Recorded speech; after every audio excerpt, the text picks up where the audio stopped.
What stupid myth do too many people believe? Shaving makes your hair grow back thicker.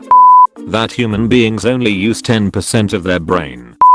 Despite what many people think, Albert Einstein never failed math. The confusion likely comes from the grading system, but this myth has been around for a long time and used by people as a sort of motivation. When he was shown a clipping from Ripley's Believe It or Not, where that myth originated, he responded, "I never failed in mathematics.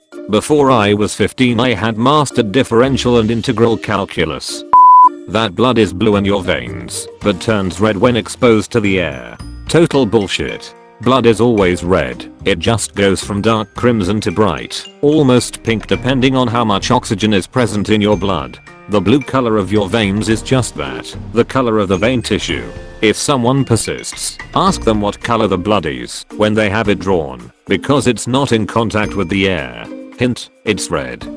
The most annoying one to me is the idea that in America you pay the percent from your highest tax bracket on the whole of your income. I've heard people brag to me about how they know to clock out early on certain days so that they don't make enough to go up a tax bracket, as if you would make less money by making more money.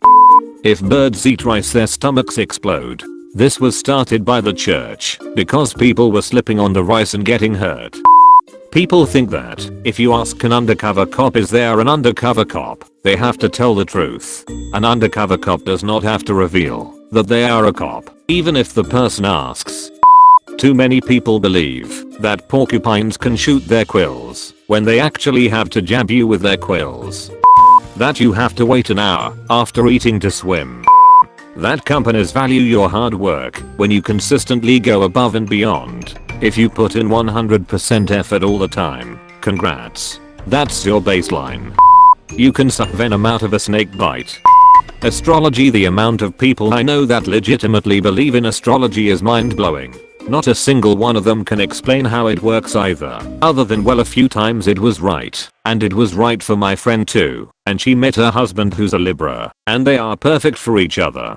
So there. Listen, people can believe in whatever they want. I don't necessarily think that astrology is any crazier than popular religions, but it just feels so obviously made up. I mean, I'm an atheist, but I will concede that there could be a god. I can't rule that possibility out however small I feel it may be, but I feel like it is far more likely for there to be a god than for the relative position of stars and planets in the month that I was born to have a profound and life-altering effect on my personality. That being a mother automatically makes you a medical doctor, professional therapist, and all-around better person because you have children. Edit, my first award ever. Thank you so much, kind internet friend. You don't need to wait 24 hours to report a missing person. If you sincerely think someone is missing, then report it. The faster that a missing person report is filed, the better chance there is that the person will be found. This is especially crucial when it comes to missing children. That you catch a cold because of the cold. The cold is a virus. You catch it if you get in contact with the virus. Vaccines cause autism. That doctor was paid off by an anti-vax group to falsify the study and lost his license shortly after publishing. That study is not accurate at all and a huge insult to autistic children. Higher octane fuel is better for your car. Unless it was designed for it, there is literally zero benefit. That people in the past got married and had children in their early teens. Historically speaking, most girls wouldn't enter puberty until the mid to late teens. For example, in 1850s Britain, the average girl started puberty at 16. In Norway during the same period, the average age of puberty onset was 18. Even outside of that biological requirement, there was almost always an economic side to marriage and childbirth as well. For much of recorded history, most people got married and had children in their late teens or even the early to mid-20s. It has to be my least favorite historical myth, right up there with medieval people didn't drink water. It's ignorance of biology at best, and an attempted excuse for child molestation at worst. That the world owes you because you are a nice person. That everything will magically turn out okay. I know a guy that makes about $11/HR and has 3 kids. He turns down better paying jobs, doesn't plan for the future at all, Always had a big list of material things that he wanted out of life, has done nothing to make it happen. That the earth is flat. That their race is superior. That politicians and religious organizations have your best intentions in mind. They don't, they have their own.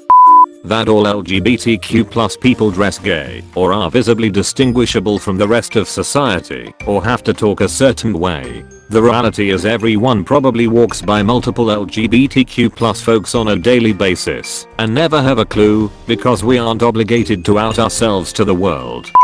It's illegal to turn on lights in your car.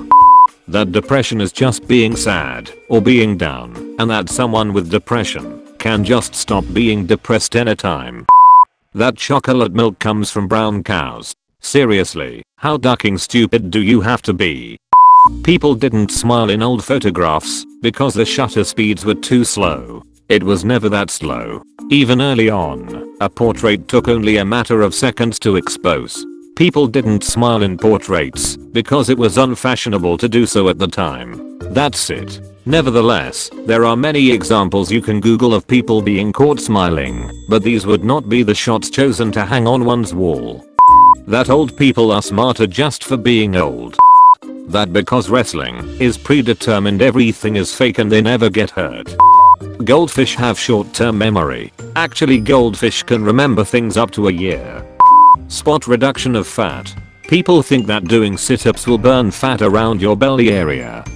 That if you're an organ donor then doctors won't try hard to save you and might let you die. I'm a doctor. When I'm treating a patient, whether the patient is an organ donor or not never crosses my mind. I will genuinely have no idea, and even if I did, why would I want to sacrifice my patient for some random other patient across the country? Surely that would just make me look like a shit doctor. That it takes 7 years to digest gum if you swallow it. This isn't actually that stupid really, but it's my favorite weird myth that rabbits love carrots. They don't. You give a hungry rabbit a carrot, it'll probably eat it, but they likely wouldn't be high on its preference list. So why are carrots stereotyped as a rabbit's favorite food? Weirdly, because of Bugs Bunny. Bugs is always munching on a carrot, but why if rabbits don't really eat carrots normally?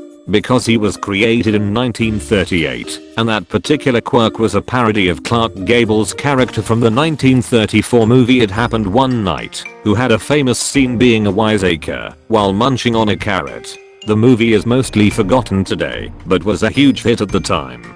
Contemporary audiences, who would have also been seeing the cartoons in a movie theater as pre-show shorts, would have recognized the reference as easily as early 2000s audiences would recognize a bullet dodging scene as Matrix parody. The carrot munching bit became Bugs' signature, and over time the origin was mostly forgotten. Everyone associated rabbits with carrots so strongly because of that it eventually became common knowledge that rabbits love carrots despite it not being true at all. The myth is prevalent enough that pet shops will commonly warn people getting pet rabbits to make sure they feed them a proper diet because carrots are not sufficient and the poor bunny can actually starve to death. Bonus Bugs Bunny fact: he's also the reason Nimrod is an insult. Nimrod is a character from the Bible who among other things was famously an extremely skilled hunter. The term used to mean skilled hunter. Bugs used it sarcastically, making fun of Elmer Fudd, and people who didn't know the reference just assumed it meant idiot or something similar. That's its primary meaning these days.